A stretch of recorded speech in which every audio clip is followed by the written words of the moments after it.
നീ എന്തെടുക്ക ഇവിടെ? അത് വിളക്ക് ഞാൻ അല്ല തിരി. Stop it. നീ എന്തോ കള്ളം ചെയ്യാൻ വന്നതാ. നിന്റെ മുഖത്ത് നിന്ന് വായിച്ചറിയാതെ. അയ്യോ അങ്ങനൊന്നും അല്ല ചേച്ചി. ഇവിടെ ഇവള് വൃത്തിയാക്കാൻ വന്നതാ ചേച്ചി പറഞ്ഞിട്ട്. വൃത്തിയാക്കാൻ വന്നവൾ എന്തിനാ വിളക്കിനടുത്ത് വന്നത്? വിളക്ക് തെളിയിക്കാനോ അതോ കത്തിക്കൊണ്ടിരിക്കുന്ന വിളക്ക് അണയ്ക്കാനോ? പറ, ഇതിലേത് ഉദ്ദേശത്തോടു കൂടി? അത് ആന്റി, ഞാൻ തിരി എണ്ണയുണ്ടോ നോക്കാൻ വന്നതാ. നീ നോക്കണ്ട. എണ്ണയില്ലെങ്കിൽ അത് താനെ അണഞ്ഞോളും. നീ ഈ വിളക്കിനടുത്തേക്ക് വരാനേ പാടില്ലായിരുന്നു. ചേച്ചി അത് പിന്നെ ഇനി നിന്നെ ഈ പരിസരത്ത് കണ്ട അപ്പൊ നീ ഈ ഗേറ്റിന് പുറത്താ. ഇപ്പോഴേ പറഞ്ഞില്ലെന്ന് വേണ്ട. പോ പോ പറഞ്ഞില്ലേ, പോ.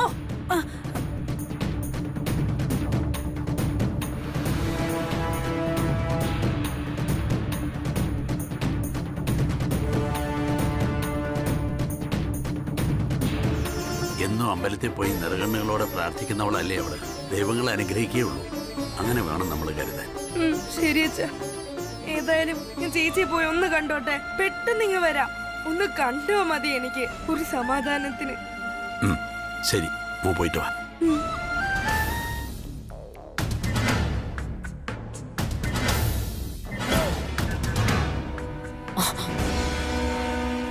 അഖില, എന്തു പറ്റി നിനക്ക്?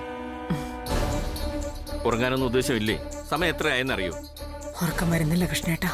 കണ്ണടയ്ക്കുമ്പോ സത്യപ്രമാണ വ്രതം എടുക്കുന്ന കല്യാണിയും അവളുടെ അടുത്ത് പ്രത്യക്ഷപ്പെട്ട നാഗവുമാണ് കണ്ണിൽ. എനിക്കൊന്നും അങ്ങോട്ടും മനസ്സിലാവുന്നില്ല. എവിടെയോ എന്തോ ഒരു പ്രശ്നമുള്ളതുപോലെ. അത്രേ ഉള്ളോ കാര്യം? എന്റെ അഖിലേ, കല്യാണി വ്രതം അനുഷ്ഠിക്കുന്ന സ്ഥലത്തേക്ക് ഗാർഡനിൽ നിന്നൊരു പാമ്പ് വരുന്നതൊക്കെ ഒരു സാധാരണ കാര്യമല്ലേ? Just forget it. അതോർത്ത് ഉറങ്ങാതിരുന്ന വ്രതാരോഗ്യം കളയണ്ട. അതല്ല കൃഷ്ണേട്ടാ, കല്യാണിയുടെ വ്രതം നാളെ 3-ാം ദിവസം. വ്രതം അവസാനിപ്പിച്ച് അവൾ എന്തു വരമായിരിക്കും ആവശ്യപ്പെടുന്നതെന്ന് ഓർത്ത് എനിക്കിപ്പോ ഭയം തോന്നുന്നു.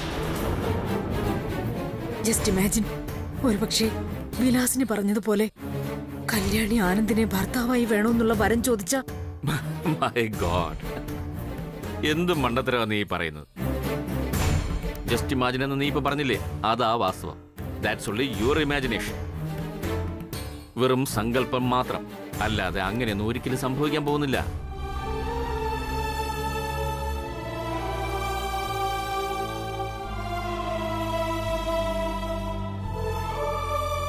സോറി കൃഷ്ണേട്ടാ, അതൊരു വെറും ഇമാജിനേഷൻ അല്ല. It's A possibility. ഈ പുറത്തു വലിയ നിഷ്കളങ്കത കാണിക്കുന്നവരെല്ലാം ഉള്ളിലും അങ്ങനെയാണെന്ന് തെറ്റിദ്ധരിക്കരുത്. ഈ കല്യാണി ഉള്ളിൽ ചില ഗൂഢതന്ത്രങ്ങൾ മെനഞ്ഞിട്ടില്ല എന്ന് നമുക്ക് എങ്ങനെ ഊഹിക്കാൻ കഴിയും? വെളുത്തതൊന്നും പാലല്ല കൃഷ്ണേട്ടാ. പുറത്ത് മാലാഖയായ കല്യാണി അകത്തൊരു രാക്ഷസിയാവുന്നതും ഒരു പോസിബിലിറ്റിയാ. അതിൻ പ്രകാരം അവൾ ആനന്ദിനെ വേണമെന്ന വരം ചോദിച്ചാൽ എന്റെ അവസ്ഥ എന്തായിരിക്കും? അതെന്താ കൃഷ്ണേട്ടൻ ആലോചിക്കാത്തെ? അങ്ങനെയാണ് വിധിയെങ്കിൽ നമുക്ക് എന്ത് ചെയ്യാൻ പറ്റാക്കില്ലേ? വിധി അനുസരിച്ചല്ലേ പറ്റൂ. We are helpless. വരുന്നത് നേരിടുക, അത് മാത്രമേ ഉള്ളൂ വഴി.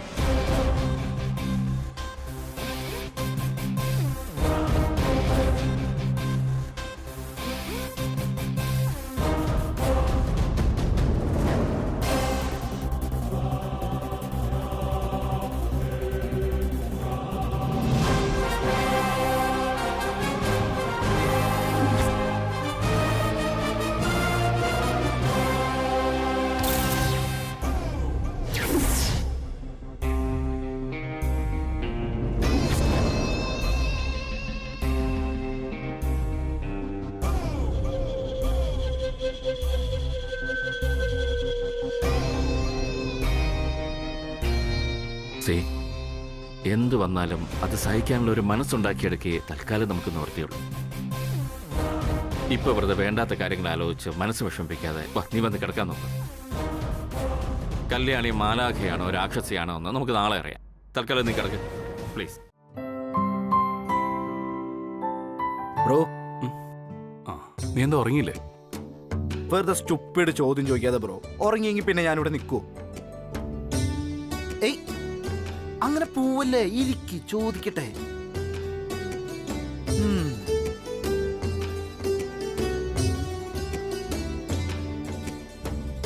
അല്ല ബ്രോ, പെണ്ണിന്റെ മനസ്സിൽ എന്താണെന്നറിയാനേ വല്ല യന്ത്രം കണ്ടുപിടിച്ചിട്ടുണ്ടോ മനുഷ്യൻ?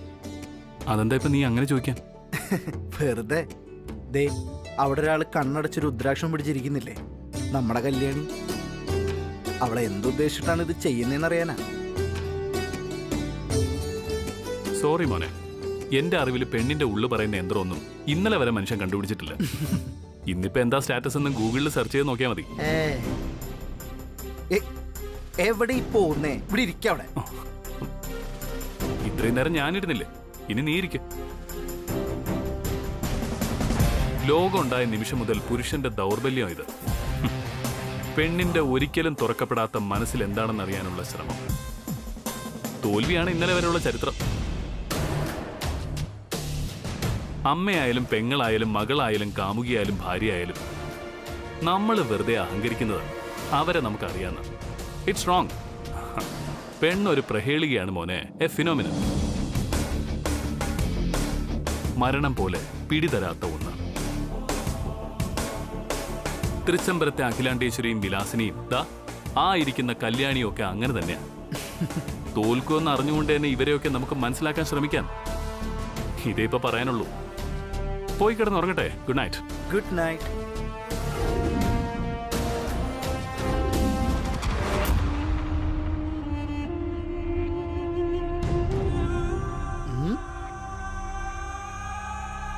ഷെടാ, പെണ്ണെന്ന് പറഞ്ഞ ഇത്രയ്ക്കൊക്കെ പ്രശ്നങ്ങളുണ്ടായിരുന്നോ? എങ്കിൽ പിന്നെ കല്യാണം കഴിക്കണ്ടായിരുന്നു. ആ പെട്ടുപോയില്ലേ. അപ്പൊ കല്യാണി, ഗുഡ് നൈറ്റ്.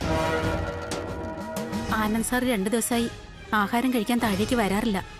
ഫുഡ് അങ്ങ് മുകളിലേക്ക് എത്തിക്കാനാ പറഞ്ഞിരിക്കുന്നത്. 2 ദിവസമായിട്ട് ഞാൻ ആഹാരമൊക്കെ മുകളിലേക്ക് കൊണ്ടുപോയി കൊടുക്കും. ഇപ്പോ ആനന്ദ് സാറിന് ബ്രേക്ക്ഫാസ്റ്റ് കൊണ്ടുപോയി കൊടുക്കാൻ തുടങ്ങിയപ്പോഴാ മേഡോ സാറും വന്നത്. അതുകൊണ്ട് വിളമ്പി തന്നിട്ട് പോകാന്ന് വിചാരിച്ചു. ശരി കൃഷ്ണേട്ടാ, കൃഷ്ണേട്ടൻ കഴിച്ചു തുടങ്ങിക്കോ. ഇന്ന് ഞാൻ ആനന്ദിന് ടിഫിൻ കൊണ്ട് കൊടുത്തിട്ട് വരാം. സുജാത കൃഷ്ണേട്ടന് വിളമ്പി കൊടുക്ക. ശരി മേഡം.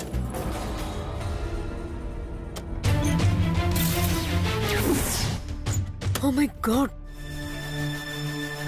ആനന്ദ്, ആനന്ദ്, എന്താ അമ്മേ? come here.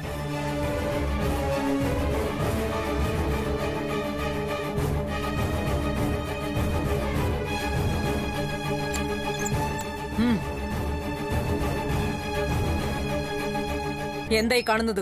Why did you do this? നീ എന്തിനാ തല കുറിച്ച് നിൽക്കുന്നത്? മുഖത്ത് നോക്കാനൻ.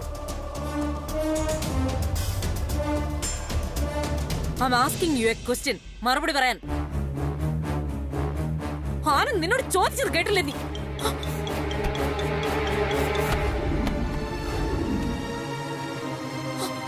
മോനെ, ആനന്ദ്, ആനന്ദ്, മോനെ, ആനന്ദ് കണ്ണു തുറക്ക്. എന്ത് പറ്റിയടാ? ഈശ്വര, കൃഷ്ണേട്ടാ, കൃഷ്ണേട്ടാ.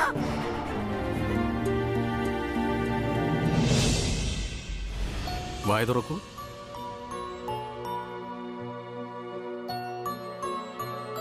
ഇത് പേടിക്കാനൊന്നുമില്ല. 2 ദിവസമായിട്ട് ആഹാരം കഴിക്കാത്തതിൻ്റെയാ. ബോഡി വീക്കായി പോയി. 1 മണിക്കൂറൂടെ കഴിയുമ്പോൾ ആള് സ്മാർട്ടായിക്കോളും. ഹോസ്പിറ്റലിൽ അഡ്മിറ്റ് ചെയ്യണോ ഡോക്ടർ? അതിൻ്റെ ഒന്നും ആവശ്യമില്ല. ഇനിയും ഇങ്ങനെ ബോധം കെട്ട് വീഴുകയാണെങ്കിൽ നമുക്കൊരു ഫുൾ ബോഡി ചെക്കപ്പ് ചെയ്ത് നോക്കാം. ഇപ്പോ ജ്യൂസ് പോലുള്ള ലിക്വിഡ് ഐറ്റംസ് എന്തെങ്കിലും കുടിക്കാൻ കൊടുത്താൽ മതി. നല്ല ക്ഷീണം കാണുന്നുണ്ട്. 1 മണിക്കൂർ ഉറങ്ങി എഴുന്നേറ്റ് കഴിയുമ്പോൾ എല്ലാം ശരിയായിക്കൊള്ളും.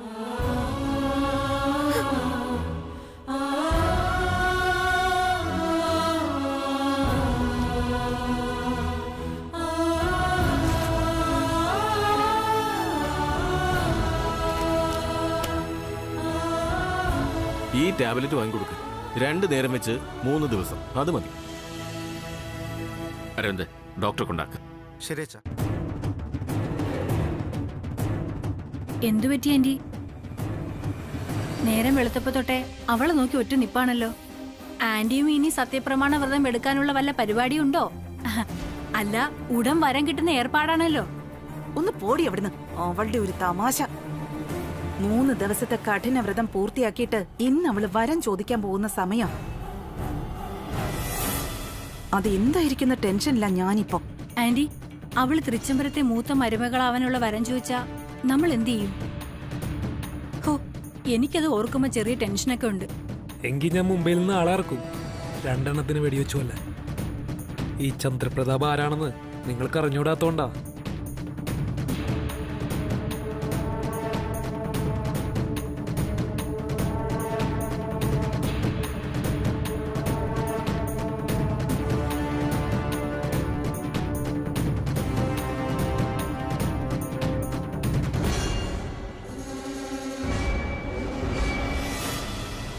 കല്യാണി, നിന്റെ വ്രതം ഇന്ന് പൂർത്തിയാവും.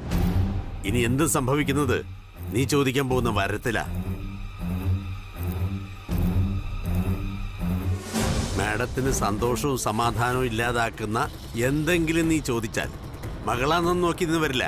കഴുത്തിലെ രുദ്രാക്ഷമാല മുറുക്കി തന്നെ കൊന്നുകളയും ഞാൻ. നോക്കിക്കോ. മച്ചു, നീ എന്താ ആലോചിക്കുന്നത്? നിരാഹാര വ്രതം ഇരുന്ന കാര്യം അമ്മ അറിഞ്ഞതിനെ പറ്റിയാണോ? അത് കളയാനന്തേ. ഇന്നേതായാലും ആന്റിക്ക് കല്യാണിയോടുള്ള നിന്റെ പ്രണയം മനസ്സിലായി കാണും. അതൊരു പോസിറ്റീവ് സിഗ്നലാ. അങ്ങനെയെങ്കിലും നിന്റെ പ്രണയം ആന്റി അറിഞ്ഞല്ലോ. പിന്നെ ഇനി കുറച്ച് സമയം കൂടെ കഴിയുമ്പോ കല്യാണിയുടെ വ്രതം അവസാനിക്കും. വ്രതം അവസാനിപ്പിച്ച് അവൾ അഖിലാന്റിയോട് നിന്നെ കല്യാണം കഴിക്കണം എന്ന വരവും കൂടെ ചോദിച്ചു കഴിയുമ്പോ നിന്റെ ലവ് സ്റ്റോറി സൂപ്പർ ക്ലൈമാക്സിൽ അവസാനിക്കും. എന്നിട്ട് വേണം നമുക്കതൊരു സിനിമയാക്കാൻ.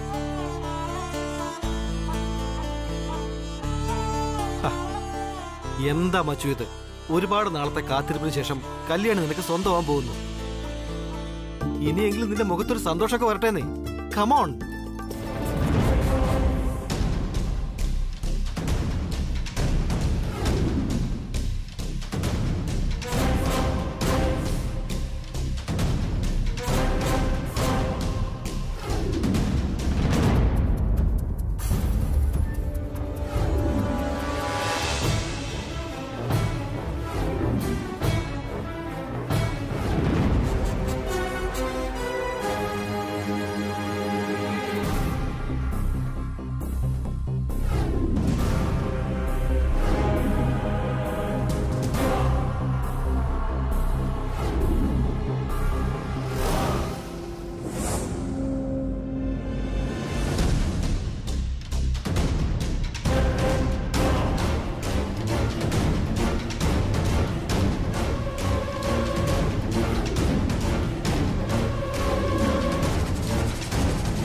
തൃച്ചംബരത്ത് തറവാട്ടിലുള്ളവർക്ക് അന്തസ്സും അഭിമാനവും കൊടുത്ത വാക്കുമാണ് പ്രധാനം. കല്യാണി വ്രതം അവസാനിപ്പിച്ച് പാല് കുടിച്ച് എന്നോട് വരം ചോദിക്കുന്നതുവരെ ഇവിടെ ആരും ഇനി മിണ്ടാൻ പാടില്ല.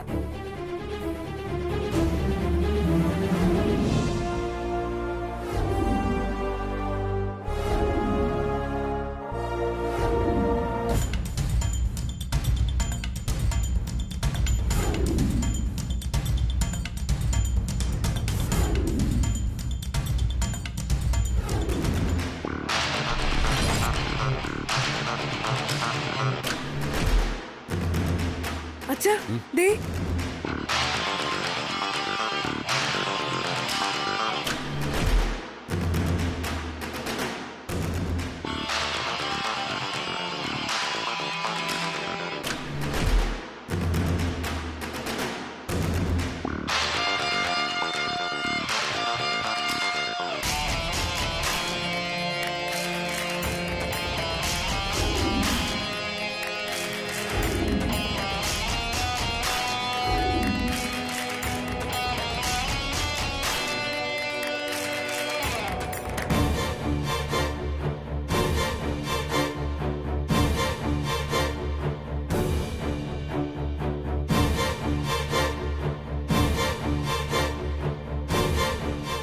ഞാൻ പറയാനുള്ളതെല്ലാം നിന്നോട് പറഞ്ഞു കഴിഞ്ഞതാ.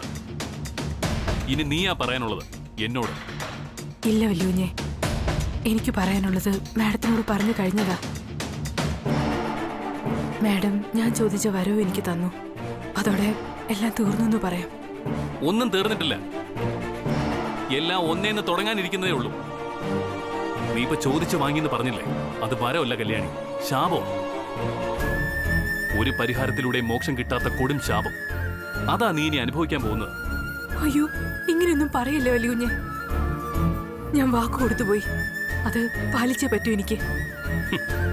ജന്മം തന്ന അച്ഛനോടും അന്നം തന്ന മാഡത്തിനോടും നെറുകേട് കാണിക്കാൻ വയ്യാത്തോണ്ടാ. അപ്പോ നെറുകേട് എന്നോടാവല്ലേ? സ്വന്തം ജീവനേക്കാൾ ഏറെ ഇഷ്ടപ്പെട്ടില്ലേ ഞാൻ നിന്നെ? എന്നിട്ടും എന്തിനാ നീ ഇത് എന്നോട് ചെയ്യുന്നത്? അമ്മയോടും ദാസേട്ടനോടുള്ള കടപ്പാടിന് നീ നിന്റെ ഇഷ്ടങ്ങൾ വേണ്ടെന്ന് വെക്കുന്നതിന്റെ കാര്യം എന്താ? ഇത്രയൊക്കെ ഇഷ്ടമുണ്ടെന്ന് പറഞ്ഞാലും ചിലതൊക്കെ അകലെ നിന്ന് കാണാനേ ചിലർക്ക് വിധിയുണ്ടാവും. എന്റെ തലയിലെഴുത്തും അത് തന്നെയാ. മതി. കുറെ നേരമായി നീ ഇങ്ങനെ സ്വയം ശപിക്കുന്നു. ഏറ്റവും അവസാനമായി എനിക്കൊരൊറ്റ കാര്യമേ അറിയാനുള്ളൂ. എന്റെ മുഖത്ത് നോക്കി നീ പറയണം, നിന്റെ മനസ്സിൽ ഞാൻ ഉണ്ടോ ഇല്ലയോ എന്ന്.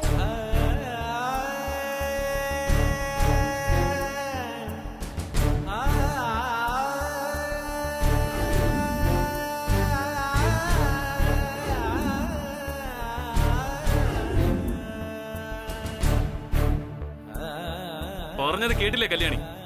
എനിക്കിപ്പോ അറിയണം നീ എന്നെ ഇഷ്ടപ്പെടുന്നുണ്ടോ ഇല്ലയോ എന്ന്. തുറന്ന് പറ.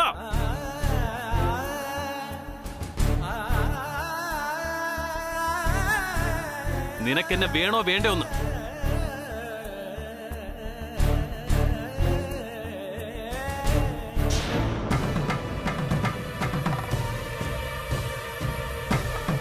നിന്റെ മനസ്സിലുള്ളത് എനിക്ക് അറിഞ്ഞേ പറ്റൂ. പറയടി, നീ എന്നെ ഇഷ്ടപ്പെടുന്നുണ്ടോ ഇല്ലയോ എന്ന്? എന്താ വല്യൂഞ്ഞെ ഇത്? കൈവിട്, എനിക്ക് പോണം. നീ ഒരിടത്തേക്കും പോകുന്നില്ല. എനിക്ക് മറുപടി കിട്ടിയേ പറ്റൂ. പറ, നിന്റെ മനസ്സിൽ ഞാനുണ്ടോ അതോ ഇല്ലേ? ചോദിച്ചത് കേട്ടില്ലേ? നിന്റെ മനസ്സിൽ ഞാനുണ്ടോന്ന്?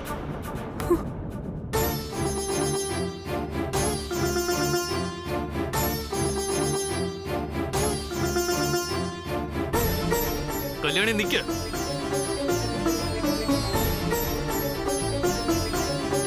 നിന്റെ മനസ്സിലുള്ളത് എനിക്ക് അറിഞ്ഞേ പറ്റൂ. പറയടി, നീ എന്നെ ഇഷ്ടപ്പെടുന്നുണ്ടോ ഇല്ലയോ?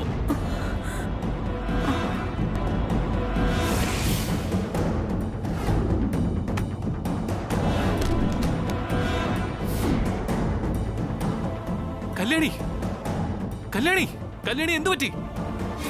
കല്യാണി, കല്യാണി എന്താ പറ്റിയത്? കല്യാണി കണ്ണു തുറക്കാൻ.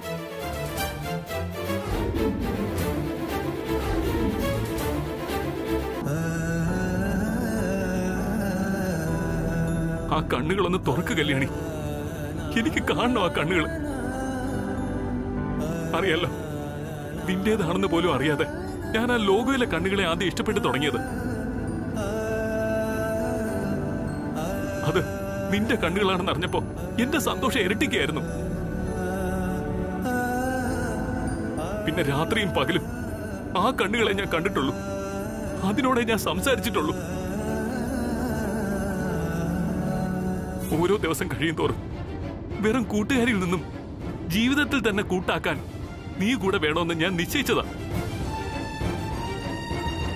എന്റെ ഭാര്യയായിട്ട്, എന്റെ ഭാര്യയായിട്ട്.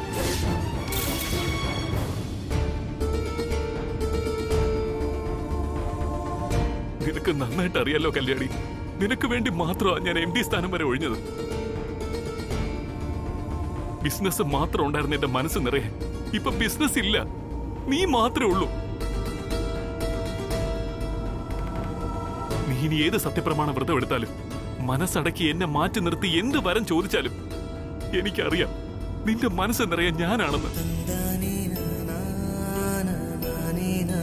എന്റെ രാത്രികളിലും പകലുകളിലും സ്വപ്നങ്ങളിലും നീ മാത്രമേ ഉള്ളൂ. അല്ല, പേഷ്യന്റിന് എന്ത് പറ്റിയെന്നാ പറഞ്ഞത്? അല്ല, അത് കഴിഞ്ഞ 3 ദിവസം ഒരു വ്രതത്തിലായിരുന്നേ. ഈ 3 ദിവസം ആള് പച്ചവെള്ളം വരെ കുടിച്ചിട്ടില്ല. ഏയ്, അതൊന്നുമല്ല കാരണം. വിഷം കലർന്ന് എന്തോ ഉള്ളിൽ ചെന്നിട്ടുണ്ട്. അതാണ് പ്രശ്നം ഉണ്ടാക്കിയത്. വിഷോ? ഏതായാലും നിങ്ങൾ വൈകാതെ ആളിനെ ഹോസ്പിറ്റലിൽ എത്തിച്ചതുകൊണ്ട് ജീവൻ തിരിച്ചു കിട്ടി. വൈകിയിരുന്നെങ്കിൽ ആന്തരിക അവയവങ്ങളിൽ വിഷം ബാധിച്ച് മരണം വരെ സംഭവിക്കുമായിരുന്നു. ഇപ്പൊ പേടിക്കേണ്ട സ്റ്റേജൊക്കെ കഴിഞ്ഞു.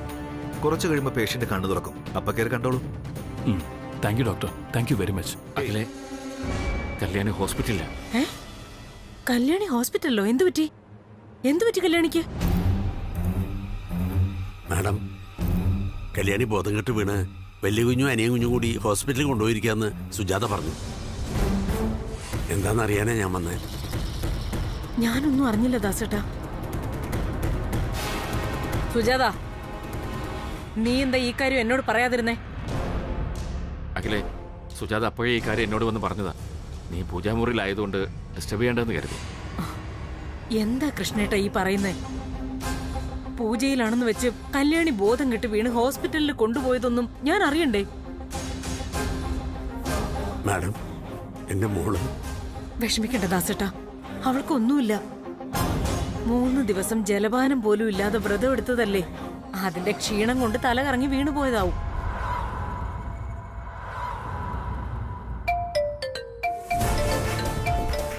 ഒരു മിനിറ്റ്. ആ അരവിന്ദ, പറയ അരവിന്ദേ. ഹോസ്പിറ്റലിൽ നിന്നല്ലേ? കല്യാണിക്ക് എങ്ങനെയുണ്ട്? അമ്മേ, അതെ, കല്യാണിക്ക് കുടിക്കാൻ കൊടുത്ത പാലില് വിഷം കലർത്തിയിട്ടുണ്ടായിരുന്നു.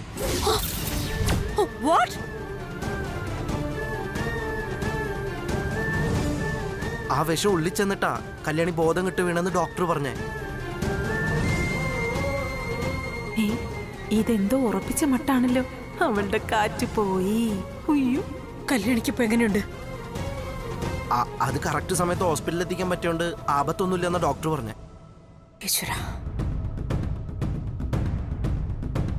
ഭാഗ്യം കൊണ്ട് കല്യാണിക്ക് കുഴപ്പമൊന്നുമില്ല അമ്മേ. ശരി, ഞാൻ തിരിച്ചു വിളിക്കാം മോനെ. ശരി അമ്മ, ഇവിടെ പ്രശ്നമൊന്നുമില്ല. അമ്മ വെറുതെ ടെൻഷനൊന്നും അടിക്കണ്ട കേട്ടോ. ഓക്കെ, ശരി ശരി. അഖിലേ, കല്യാണിക്ക് എങ്ങനെയുണ്ട്? അരവിന്ദ് എന്താ പറഞ്ഞത്? കല്യാണിക്ക് കുഴപ്പമൊന്നുമില്ല, സുഖമായിട്ടിരിക്കുന്നു. പക്ഷെ ഒരു പ്രശ്നമുണ്ട്. കല്യാണി 3 ദിവസം ജലപാനം പോലും കഴിക്കാതെ വ്രതമിരുന്ന കാരണം കൊണ്ട് മയങ്ങി വീണതല്ല. വിഷം കലർന്ന പാല് കുടിച്ചിട്ട് ബോധം കെട്ട് വീണതാ.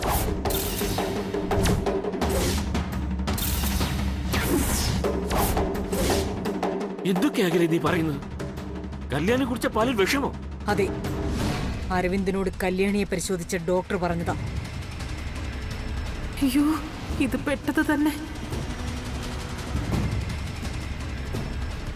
സുജാതയാ പാല് കൊണ്ടുവന്നത്. ഒരു കാരണവശാലും സുജാത കല്യാണിക്ക് വിഷം കലർത്തിയ പാല് കൊടുക്കില്ല.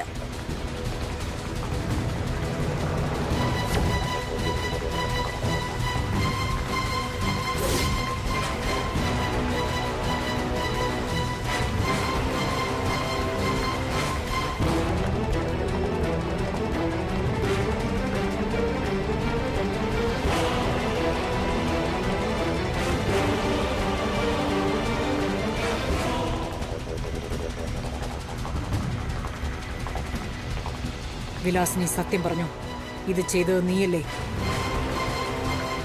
ചേച്ചി, അത് ഞാൻ.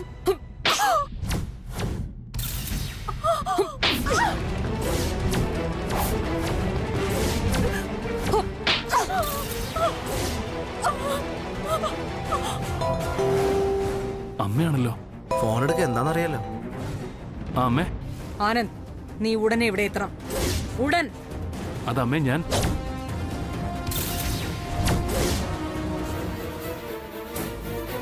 അമ്മ കല്യാണിയെ കുറിച്ചൊന്നും തിരക്കില്ലെങ്കിൽ ബ്രോയെ കുറിച്ച് എന്തോ സംശയം തോന്നിയിട്ടുണ്ടെന്ന് അതിന്റെ അർത്ഥം.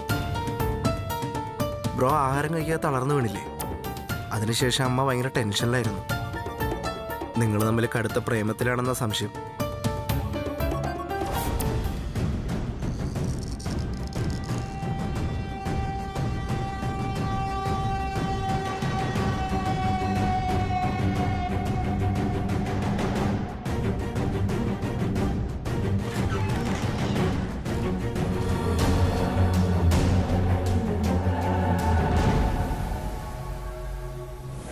കല്യാണി, നീ എങ്ങനെ ഇവിടെ? ഡോക്ടർ നിന്നെ ഡിസ്ചാർജ് ചെയ്തോ? എവിടെ? അരവിന്ദ് എവിടെ? വല്യുഞ്ഞി ഇപ്പൊ എന്തിനാ വീട്ടിലേക്ക് വന്നത്? അല്ല, അത് അമ്മേനെ പെട്ടെന്ന് വീട്ടിലേക്ക് വരാൻ വേണ്ടി വിളിച്ചു. അതാ നിന്റെ മയക്കം തെളിയും മുമ്പ് ഞാൻ അവിടെ നിന്ന് പോകുന്നത്. അമ്മ എന്തിനാ വിളിപ്പിച്ചതെന്നും വല്യുഞ്ഞി ഇപ്പൊ എന്തിനാ വന്നതെന്നും എല്ലാം എനിക്കറിയാം. അനിയും കുഞ്ഞ് എല്ലാം എന്നോട് പറഞ്ഞു. ദേവി ഇത് വല്യുഞ്ഞി ഇപ്പൊ എടുത്തു ചാടി ഒന്നും ചെയ്യാനും പറയാനും നിൽക്കരുത്. അത് പറയാനാ ഞാൻ ആരോടും ഒന്നും പറയാതെ ഹോസ്പിറ്റലിൽ നിന്ന് ഓടി വന്നത്. ഇല്ല കല്യാണി, ഞാൻ എടുത്തു ചാടി ഒരു തീരുമാനം എടുത്തിട്ടില്ല. നല്ലതുപോലെ ആലോചിച്ചുറപ്പിച്ച തീരുമാനം ഇത്. എത്ര നാളുകളായി ഇങ്ങനെ. ഇനി വയ്യ. എല്ലാം അമ്മ അറിയണം. അമ്മയെ നമ്മുടെ കാര്യം എങ്ങനെയെങ്കിലും അറിയിക്കാനാ അന്ന് തന്നെ ഞാൻ ആ ഡയറി എഴുതിയത്. പക്ഷേ ആ ചന്ദ്രപ്രതാപന് ഇതിനിടയിൽ വന്ന് എല്ലാം നശിപ്പിച്ചു. ഇപ്പോ കല്യാണി എനിക്ക് ഇഷ്ടമാണെന്ന് അമ്മയോട് പറയാൻ കിട്ടിയ ചാൻസാ ഇത്. ഇതൊരിക്കലും ഞാൻ മിസ്സാക്കാൻ പാടില്ല. നിന്നെ മുൻനിർത്തി വേണം അമ്മയോട് എനിക്ക് നിന്നോടുള്ള ഇഷ്ടം പറയാൻ. വേണ്ട വല്യുഞ്ഞെ, അമ്മയുടെ മുന്നിൽ ചെന്ന് എന്നെ ഇഷ്ടമാണെന്ന് വിളിച്ചു പറഞ്ഞ മാഡത്തിന് അത് സഹിക്കാൻ പറ്റില്ല. വലിയ ഷോക്കാവോ അത്? അറിയാം. ഇനിയെങ്കിലും അമ്മയ്ക്ക് ആ ഷോക്ക് കൊടുത്തേ പറ്റൂ. നോക്ക് കല്യാണി, ഇതൊക്കെ എല്ലാ കുടുംബത്തിലും നടക്കുന്നതാ. നമ്മുടെ നാട്ടില് ഏതച്ഛനും അമ്മയാ മക്കളുടെ പ്രണയം ആദ്യമേ സമ്മതിച്ചു കൊടുക്കുന്നത്? മാതാപിതാക്കളുടെ കണ്ണീര് വീഴ്ത്തിയ കഥയെ പ്രണയത്തിന് പറയാനുള്ളൂ. തിരുച്ചമ്പരത്തിന്റെ കാര്യമാണെങ്കിൽ അമ്മ ആദ്യം ദേഷ്യപ്പെട്ടാലും എനിക്ക് വേണ്ടി, എന്റെ മനസ്സ് വേദനിക്കാതിരിക്കാൻ വേണ്ടി ഇതിന് സമ്മതിക്കും. എനിക്ക് ആ വിശ്വാസമുണ്ട് കല്യാണി. അതാണ് എന്റെ ധൈര്യവും ബലവും. വേണ്ട വല്യുഞ്ഞെ, വേണ്ട. ദേവി ഇത് മാഡത്തിനോട് ഒന്നും പറയരുത്. ഞാൻ ഈ കാല് പിടിക്കാം പ്ലീസ്. കല്യാണി, നിന്റെ ഭയം എനിക്ക് മനസ്സിലാവുന്നുണ്ട്. പക്ഷെ അത് അസ്ഥാനത്താ. നീ വാ, എന്തു വന്നാലും ഞാൻ ഉണ്ടാവും നിന്റെ കൂടെ. കമോൺ.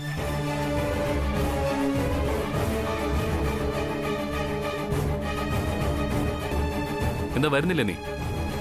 എന്നോട് ക്ഷമിക്കണം വല്യുഞ്ഞെ. വല്യുഞ്ഞിന് എന്നെ ഇഷ്ടമാണെന്ന് മാഡത്തിനോട് പറയില്ലെന്ന് വാക്ക് തന്നാലേ ഞാൻ ഇനി അകത്തേക്കുള്ളൂ. അല്ലെങ്കിൽ പോകുന്നത് പുറത്തേക്കാ, എന്നേക്കുമായിട്ട്. എന്റെ കല്യാണി, ഇത് നമുക്ക് കിട്ടിയ നല്ലൊരു ചാൻസാ. ഇത് മിസ് ചെയ്യരുത്. നീ പേടിക്കുന്ന പോലെ ഇവിടെ ഒന്നും ഉണ്ടാവില്ല. ഞാനുണ്ട് നിനക്ക്. ഇല്ല, മാഡത്തിനെതിരെ ഞാൻ ഒന്നും ചെയ്യില്ല. ദേവി ഇത് എനിക്ക് വേണ്ടി ഈ തീരുമാനം വല്യുഞ്ഞു മാറ്റണം. മാറ്റിയേ തീരൂ. എന്തൊരു കഷ്ടമായത്. ശരി, അങ്ങനെയാണെങ്കിൽ എനിക്ക് നിന്നെ ഇഷ്ടമാണെന്ന് ഞാൻ അമ്മയോട് പറയാതിരിക്കാം. പക്ഷെ അതിനു മുമ്പേ നിന്റെ മനസ്സിൽ ഞാനില്ലെന്ന് നീ എനിക്ക് സത്യം ചെയ്തു തരണം. പറ്റുമോ നിനക്ക്?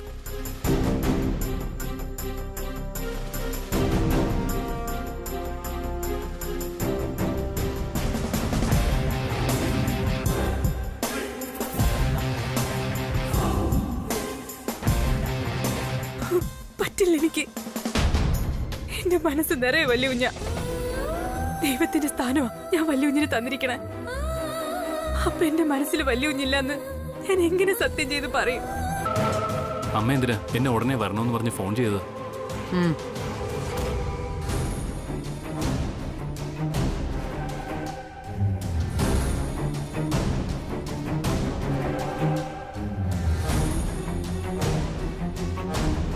കല്യാണിക്ക് കുഴപ്പമൊന്നുമില്ലല്ലോ? ഇല്ലമ്മേ, അവള് ഓക്കെ. നന്നായി. അവള് വിഷ ഉള്ളിൽ ചെന്ന ബോധം കെട്ട് വീണതെന്ന് അരവിന്ദ് ഹോസ്പിറ്റലിൽ നിന്ന് വിളിച്ച് പറഞ്ഞിരുന്നു. അതെ, ഡോക്ടർ അത് പറഞ്ഞപ്പോ ഞാനും കൂടെ ഉണ്ടായിരുന്നു. കല്യാണിയുടെ ഉള്ളിൽ വിഷം ചെന്നത് അവൾ കുടിച്ച പാലിലൂടെ. വാട്ട്?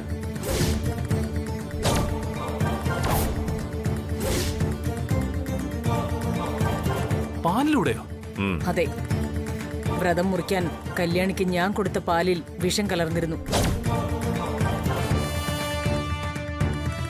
അതിന്റെ ഒരു വിചാരണ ഇപ്പൊ കഴിഞ്ഞതേ ഉള്ളൂ. അത് ചെയ്തത് ഈ വിലാസിനിയാ.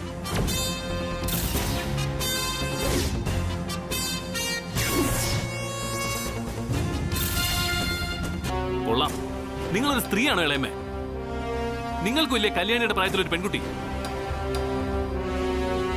ഇത്രയും നാള് ഒരു കാര്യവും ഇല്ലാതെ കല്യാണിയെ കുറ്റപ്പെടുത്തുകയോ ഉപദ്രവിക്കുകയോ ഒക്കെ ചെയ്തില്ലേ? എന്നിട്ട് മതിയായില്ലേ നിങ്ങൾക്ക്? അവളെ കൊല്ലത്തക്ക രീതിയിൽ അവൾ നിങ്ങളോട് എന്ത് തെറ്റാ ചെയ്തത്? നിങ്ങളുടെ നെറികേടുകളെല്ലാം ക്ഷമിച്ചും സഹിച്ചു നടന്നതോ? കഷ്ടം. നിങ്ങളെ ഇളയമേന്ന് വിളിക്കാൻ തന്നെ എനിക്ക് ലജ്ജ തോന്നുന്നു. ഞാൻ കണ്ടിട്ടുള്ളതിൽ വെച്ച് ഏറ്റവും വൃത്തികെട്ട സ്ത്രീയാ നിങ്ങള്. മതി.